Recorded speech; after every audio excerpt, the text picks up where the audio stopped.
18 یار که رمضان آمد، ماه بخشایش، ماه نزول قرآن آمد. میرسد ماه خدا، ماه تسبیح و دعا، ماه تجدید قوا بهر هر پیر و جوان. مرحبا میرسد آن ماه مهمانی دوست، با تراویح و ثنای خداوند جهان. میرسد بار دیگر شوق افطار و سحر، گوش و جان میشنود صوت زیبای اذان.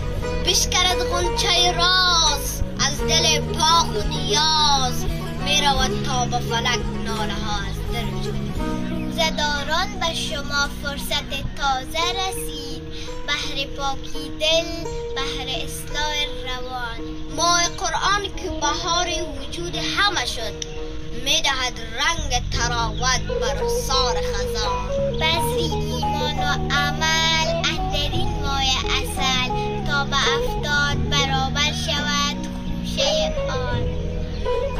قلب قحطی زده را در دشت عصیان گناه، دشته مغفرت هست آمده دل